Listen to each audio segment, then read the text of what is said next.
بسم الله الرحمن الرحيم والحمد لله رب العالمين وصلى الله وسلم على نبينا محمد وعلى آله وصحبه أجمعين أما بعد مرحبا بكم أيها الإخوة والأخوات لهذا الدرس الثاني في شرح أصول الإيمان للإمام محمد بن عبد الوهاب رحمه الله تعالى. Bienvenue frères et sœurs pour ce deuxième cours dans l'explication du livre Usul al-Iman, les fondements de la foi de l'imam Muhammad ibn Abdul Wahhab rahimahullah ta'ala. وقد رأينا أول حديث ذكره الإمام محمد ibn Abdul Wahhab rahimahullah في باب معرفة الله تعالى والإيمان به. Nous avons vu précédemment le premier hadith que l'auteur, l'imam Muhammad ibn Abdul Wahhab rahimahullah, a cité dans le chapitre lié à la connaissance d'Allah le Très-Haut ainsi que la foi en lui. واليوم الحديث الثاني, aujourd'hui le deuxième hadith. قال المؤلف, l'auteur il nous dit, عن أبي موسى قال قام فينا رسول الله صلى الله عليه وسلم بخمس كلمات. Selon Abu Moussa, qui dit que le messager d'Allah sallallahu alayhi wa sallam leur a cité 5 paroles. فقال إن الله تعالى لا ينام ولا ينبغي له أن ينام. Alors, il a dit sallallahu alayhi wa sallam, certes Allah le Très-Haut ne dort pas et il n'est pas convenable qu'il dorme. يخفض القسط ويرفعه. Il diminue en justice, en toute justice, et élève. يرفع إليه عمل الليل قبل عمل النهار. Certes, les œuvres de la nuit sont élevées vers lui avant les œuvres du jour. وعمل النهار قبل عمل الليل. Et les œuvres du jour sont élevées avant les œuvres de la nuit. حجابه النور. Son voile est حجابه النور. Son voile est la lumière. لو كشفه لأحرقت سبحات وجهه ما انتهى إليه بصره من خلقه. Et donc son voile est la lumière. Si il le lève, donc s'il lève le voile, la lumière de son visage va alors brûler tout ce que son regard, que sa vision atteint parmi ses créatures. Rawahu Muslimun, rapporté par l'imam Muslim. قال العلامة الفوزان حفظه الله هذا الحديث عظيم فيه تعريف بالله عز وجل. Le savantissime Al-Fawzan, il dit, ce hadith est grandiose. Il y a dans ce hadith, dans celui-ci, il y a l'enseignement de la connaissance d'Allah Azza wa Jal. فقوله إن الله تعالى لا ينام فقد نفى الله تعالى عن نفسه النوم في القرآن الكريم. Le fait qu'il dise sallallahu alayhi wa sallam, certes Allah Ta'ala ne dort pas. Allah a nié, Allah le Très-Haut a nié le concernant le fait de dormir dans le Coran. فقال سبحانه, Allah le Très-Haut, Allah subhanahu, il dit لا تأخذه سنة ولا نوم. Il n'est pas touché par la somnolence ni la fatigue. Il n'est pas touché par la somnolence ni le sommeil. لأن النوم موتة صغرى ولأن النوم ضعف في النائم. Car le fait de dormir est une petite mort et le fait de dormir est une faiblesse en celui qui dort. Wallahu ta'ala yunazzahu an dhalik. Et Allah le Très-Haut est exempt de cela. Wa dhalika li kamali hayatihi. Et cela par l'aspect parfait de sa vie. Intaha. Fin de citation de la parole de Cheikh Al-Fawzan, hafidhahullahu ta'ala. فالنوم صفة من صفات البشر والمخلوقات. Le fait de dormir fait partie des attributs des attributs des êtres humains et des créatures de façon générale. لا يوصف الله بها لأن فيها نقص. Allah n'est pas décrit par cet attribut, le fait de dormir, car il y a dans cet attribut un défaut, un manquement. Wallahu la yattasifu illa bil kamal. Et Allah n'est décrit que par la perfection. Fannaimu yughlabu aqluhu.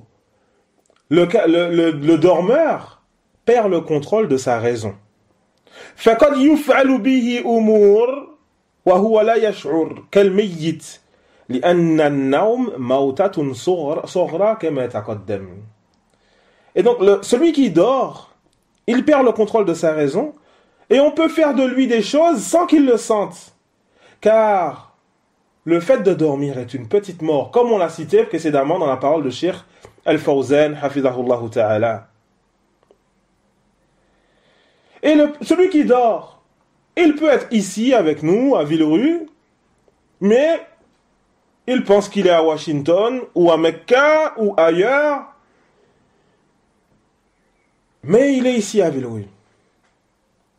Et donc, il perd le contrôle de sa raison. وَالْإِنسَانِ مُحْتَاجٌ إِلَى النَّوْمِ لِيَرْتَاحَ وَيُجَدِّدَ قُوَّتَهُ بَعْدَمَا تَعِبَ لِأَنَّ الْإِنسَانِ ضَعِيفٌ يَتْعَبُ. Et l'être humain a besoin de dormir afin de se reposer et se renforcer physiquement après avoir été fatigué, car l'être humain est faible, il se fatigue. Allah Ta'ala qui dit wa khuliqal insanu da'ifa, et l'être humain a été créé faible. Amma Allah Ta'ala fala yanam wa la yahtaju ila an-nawm wa la yat'ab. En ce qui concerne Allah le Très-Haut, alors il ne dort pas et il n'a pas besoin de dormir et il n'est pas touché par la fatigue. D'ailleurs, petite parenthèse, le verset qu'on a cité tout à l'heure, la ta'khudhuhu sinatun wa la nawm, il n'est pas touché par la somnolence ni le sommeil. Allah Ta'ala, il n'a pas dit il ne dort pas. Il n'est pas touché par la somnolence ni le fait de dormir. Allah n'a pas dit « il ne dort pas ». Mais il a bien dit « il n'est pas touché ». Certains savants, ils disent que cela montre deux éléments très importants. Première chose, c'est que Allah ne dort pas. Deuxième chose, c'est que Allah ne dort pas parce qu'il ne veut pas dormir, mais aussi parce que ce n'est pas possible que le sommeil le touche. On fait la distinction entre les deux. L'être humain, il se peut qu'un jour l'être humain dise « Moi aujourd'hui je ne vais pas dormir, je ne dors pas ». Il va se battre contre lui-même, boire du café, prendre des médicaments ou autres pour faire une nuit blanche, le lendemain il continue, il ne dort pas.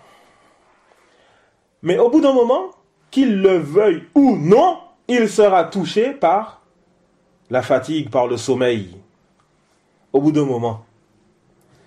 Et donc, Allah Ta'ala, il ne dort pas. Parce qu'il ne veut pas dormir et il n'en a pas besoin. Et le sommeil ne le touche pas. Tellement il est parfait, subhanahu wa ta'ala.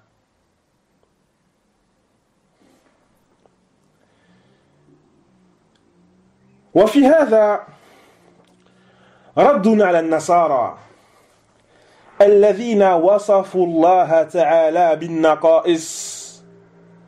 Et il y a en cela une réplique aux chrétiens qui ont donné des caractéristiques manquantes de défauts à Allah le Très-Haut.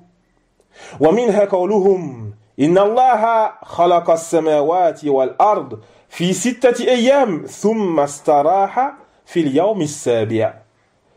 Et parmi ces accusations, parmi ces caractéristiques de faiblesse qu'ils ont attribuées à Allah, leurs paroles lorsqu'ils disent que Allah a créé les cieux et la terre en 6 jours, puis il s'est reposé le 7e jour. Mais aqbaha hadha al-qawl. Comme cette parole est moche, laide, immonde. La yahtaju Allahu ila raha. Allah n'a pas besoin de repos. Wa qad radda Allahu ta'ala ala hadhihi tuhma fi kitabihi. Allah a certes répliqué à cette accusation dans son livre. Allah a dit: wa laqad khalaqna as-samawati wal ard wa ma baynahuma fi 6 ayyam wa ma massana min lughub. Certes, nous avons créé les cieux et la terre et ce qu'il y a entre les deux en 6 jours. En 6 jours, sans éprouver la moindre lassitude. Sans éprouver la moindre lassitude. Allah n'a pas besoin de se reposer. Comment pouvons-nous dire que Allah a choisi un jour pour se reposer durant celui-ci? Ta'ala Allahu amma yaqulun. Allah est au-dessus de ce qu'ils disent. Fallahu la yanam. Wa la yanbaghi lahu an yanam. Likamali hayatihi. Allah ne dort pas et il ne convient pas qu'il dorme par la perfection de sa vie. Walau annahu nam faman yudabbiru al-khalq. Et si Allah dort, alors qui gère la création? Qui gère le monde pendant qu'il dort? Cette parole est totalement immonde et totalement contraire à la raison. Qui gère le monde s'il dort? Subhanallah. Wa qawlu an-nabiy sallallahu alayhi wa sallam wa la yanbaghi lahu an yanam. Et le prophète sallallahu alayhi wa sallam, lorsqu'il dit et il ne convient pas qu'il dorme, il ne convient pas qu'Allah dorme. Ay yastahil. Ce qui est voulu par là, il ne convient pas qu'il dorme. Ce qui est voulu par là, c'est-à-dire il est impossible. Attention, hein, ce qui est voulu par là, c'est il est impossible qu'il dorme. فإن هذه اللفظة تأتي في القرآن بمعنى الاستحالة. Car cette parole, la yanbaghi, il n'est pas convenable, elle a été citée dans le Coran et aussi elle vient avec le sens il n'est pas possible, il est impossible. Allah Ta'ala, il dit dans le Coran: وَقَالُوا اتَّخَذَ الرَّحْمَنُ وَلَدًا لَقَدْ جِئْتُمْ شَيْئًا إِدًّا. Et ils dirent: le tout miséricordieux a eu un enfant. Certes, vous avancez une chose abominable. Certes, vous avancez une chose abominable. C'est pour vous montrer cette parole, comment elle est immonde. Il y a en cela un rappel pour tous nos frères et sœurs qui se sont convertis et qui ont encore des parents chrétiens, pour qu'on se réveille et qu'on aille les prêcher, qu'on se fatigue en cela, pour vous montrer la gravité de cette parole. Parfois, quand on parle avec certains de nos frères, Yahri, va faire da'wa à tes parents. Ah non, moi je retourne pas là-bas. Yahri, tes parents, ils prononcent des paroles immondes. La famille, ils prononcent des paroles immondes, abominables. Va faire une cause pour les guider, pour qu'Allah les guide. Regardez ce qu'Allah Azza wa Jalla dit de cette parole, tellement elle est grave. Vous avancez certes une chose abominable. تكاد السماوات يتفطرن منه وتنشق الأرض وتخر الجبال هدا. Peu s'en faut que s'effondrent les cieux et que la terre ne se fende et que les montagnes ne s'écroulent à cause de cette parole. À cause de cette parole, les cieux qui s'en trouvent la terre qui se fend, les montagnes qui s'écroulent. À cause du fait qu'ils aient attribué un enfant au tout miséricordieux. Et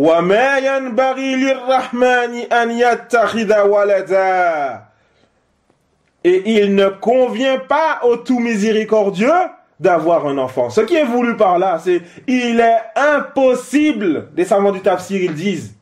Les savants du tafsir, ils disent ce qui est voulu par là, c'est il est impossible que le tout miséricordieux ait un enfant. Et donc ici le sens la yanbaghi, il n'est pas convenable, il vient donc avec le sens, excusez-moi, ici le terme la yanbaghi, le terme il n'est pas convenable, il vient dans le sens il n'est pas possible. Et aussi lorsque Allah Ta'ala il dit dans le Coran la shamsu yanbaghi laha an tudrika al-qamar. Et le soleil, il n'est pas convenable qu'il rattrape la lune. أي يستحيل حسب العادة التي أجراها الله تعالى. C'est-à-dire que il est impossible que le soleil rattrape la lune selon le parcours que Allah a déterminé pour ses créatures. Il n'est pas possible.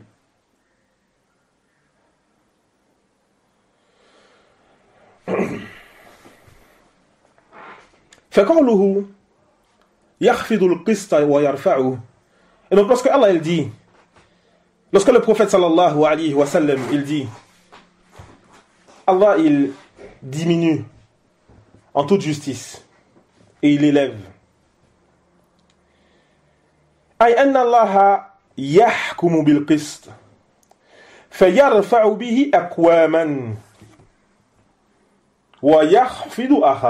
c'est-à-dire que Allah il juge en toute justice et que par sa justice il va élever certains et il va en rabaisser d'autres. وقيل أيضا القسط في الحديث بمعنى النصيب من الرزق. Et il fut aussi dit parmi les gens de science que le mot qist dans le hadith il signifie la portion de subsistance. La portion de subsistance. Et là, on va traduire en disant Allah diminue la portion et il l'augmente. أي أن الله تعالى ينزل أو ينزل النصيب من الرزق فيوسع ويضيق لمن شاء من عباده. C'est-à-dire, et donc à ce moment-là, on dira que ce qui est voulu ici, c'est que Allah Azza wa Jal, il fait descendre la subsistance. Et il l'augmente et il la diminue pour qui il veut parmi ses serviteurs.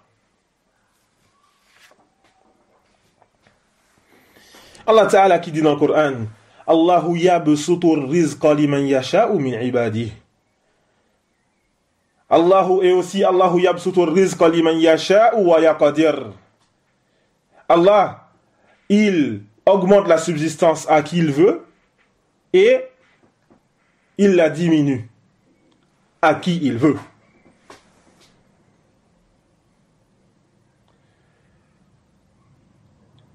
La parole du prophète sallallahu alayhi wa sallam yurfa'u ilayhi 'amalu al-layli qabla 'amali an-nahar wa 'amalu an-nahari qabla 'amali al-layl. Lorsque le prophète sallallahu alayhi wa sallam il dit dans ce hadith les œuvres de la nuit sont élevées vers lui avant les œuvres du jour et les œuvres du jour sont élevées vers lui avant les œuvres de la nuit. فهذه صفة الله دائما أنه ينزل الأرزاق والمقادير ويرفع إليه العمل الصالح فيستحيل أن ينام أو يموت 3 أيام ثم يقوم من قبره كما زعمه زورا النصارى. Et donc ceci est l'attribut d'Allah Ta'ala tout le temps. Tout le temps Allah est qualifié comme cela. C'est-à-dire que il fait descendre la subsistance et détermine les décrets. Vers lui sont élevées les œuvres pieuses. Et donc, il n'est pas possible qu'il dorme. Puisqu'il fait ça tout le temps, il n'est pas possible qu'il dorme. Ou alors qu'il meure 3 jours, puis qu'il se lève de sa tombe au bout du 3e jour, comme l'ont prétendu les chrétiens. Ta'ala Allahu amma yakulu adh-dhalimun 'uluwan kabira. Allah est bien au-dessus de ce que les injustes disent. فلو أن الله نام من ينزل الرزق. Si Allah dort, alors qui fait descendre la subsistance sur ses serviteurs? Vers qui les œuvres vont monter si Allah dort? Si Allah est mort 3 jours, qui a géré la création? C'est pour vous dire que les chrétiens se contredisent totalement. Comment pouvez-vous dire qu'il est mort 3 jours? Et donc qui gérait la création pendant qu'il est mort 3 jours? Ils vont nous dire non, c'est le Père. À ce moment-là, vous avez 2 divinités distinctes. Vous êtes donc des polythéistes et vous l'avouez vous-même.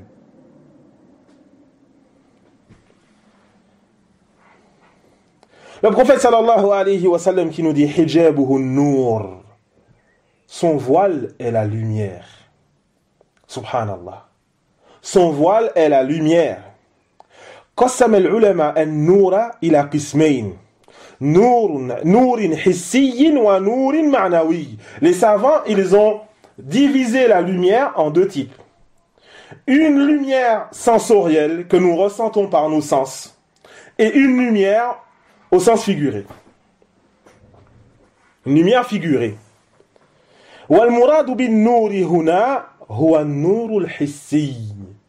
Ce qui est voulu par la lumière ici, c'est la lumière donc dans le sens sensoriel, c'est-à-dire que nous ressentons, et donc le sens sensoriel.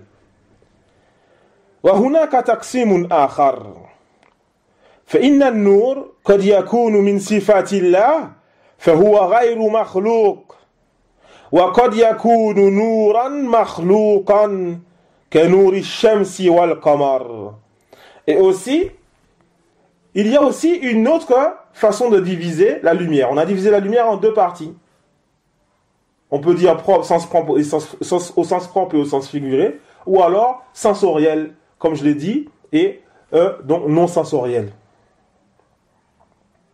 Et une deuxième façon de diviser la lumière, c'est-à-dire le fait de dire qu'il y a une lumière qui fait partie des attributs d'Allah et donc qui n'a pas été créée, et une lumière qui ne fait pas partie des attributs d'Allah, mais des créatures d'Allah, comme la lumière du soleil et de la lune. فَحِجَابُ اللَّهِ تَعَالَى نُورٌ. Et donc le voile d'Allah est une lumière. Le voile qui fait que ses serviteurs ne peuvent le voir. C'est une lumière. Allah nurun. Kama ja'a fil Qur'an. Et aussi Allah est une lumière. Comme cela a été cité dans le Coran. Allah Ta'ala qui dit Allahu nuru samawati wal ard. Allah est la lumière des cieux et de la terre. Wa fi sahih Muslim an Abi Dharr قال سألت رسول الله صلى الله عليه وسلم هل رأيت ربك قال نور أن أرى. Et aussi dans Sahih Muslim, selon Abi Dharr, qui dit, j'ai demandé au messager d'Allah sallallahu alayhi wa sallam, as-tu vu ton Seigneur? Et le prophète sallallahu alayhi wa sallam a dit, une lumière, comment puis-je le voir? وأيضا من أسماء الله النور. Et aussi parmi les noms d'Allah, il y a النور, la lumière. فالعباد لا يقدرون على رؤية الله في الدنيا. Et donc les serviteurs, ils ne peuvent pas voir Allah ici-bas. لذلك قال في آخر الحديث حجابه النور لو كشفه لأحرقت سبحات وجهه ما انتهى إليه بصره من خلقه. Et donc, les serviteurs ne peuvent pas voir Allah ici-bas. C'est pour cela que le prophète, sallallahu alayhi wa sallam, il dit à la fin du hadith, son voile, c'est-à-dire le voile d'Allah, son voile est la lumière. S'il le lève, alors la lumière de son visage va brûler tout ce que son regard, que sa vision atteint parmi ses créatures. Aïe, jami' al-khalq, لأن الله لا يخفى عليه شيء ويرى كل شيء. C'est-à-dire que toutes les créatures vont brûler, car Allah, rien ne lui est caché, et il voit tout. Donc toutes les créatures vont brûler s'il lève son voile.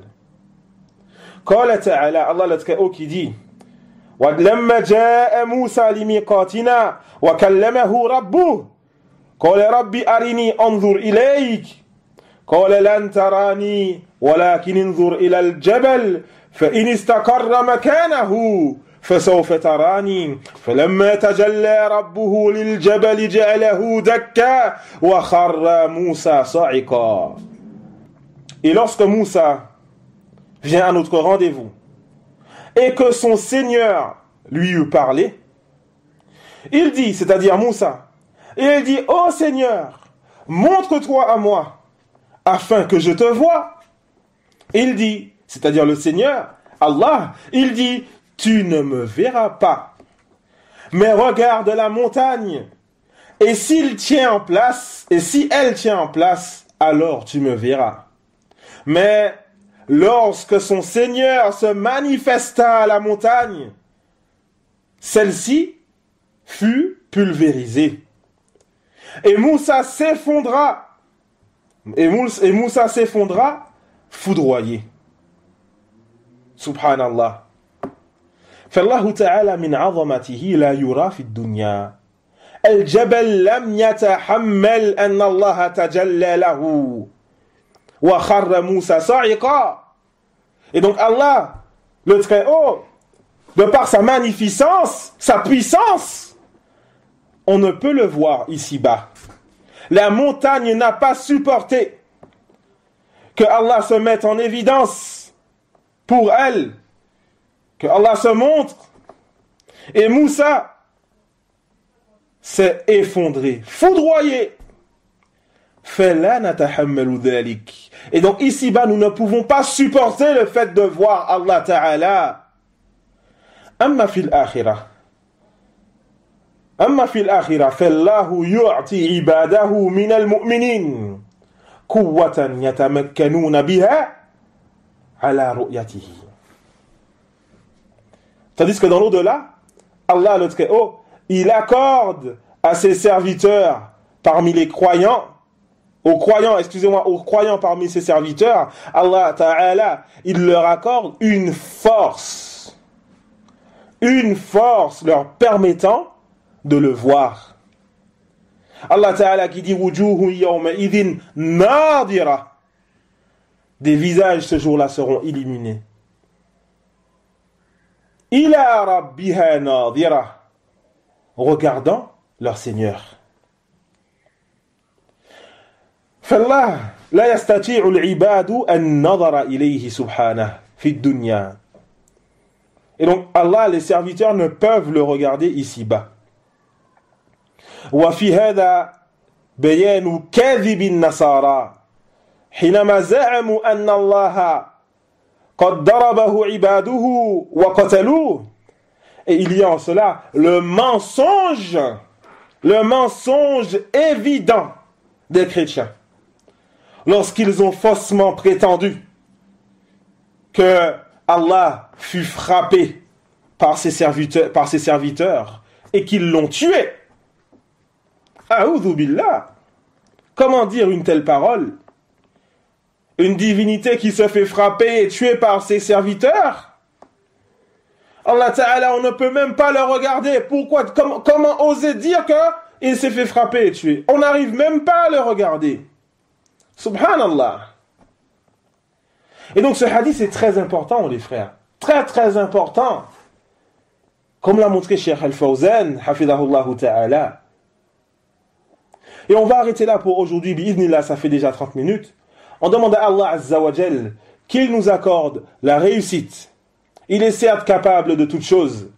Subhanak Allahumma wa bihamdik. Ashhadu an la ilaha illa ant. Astaghfiruka wa atubu ilayk. Wa jazakumullahu khayra. Wassalamu alaykum wa rahmatullahi wa barakatuhu.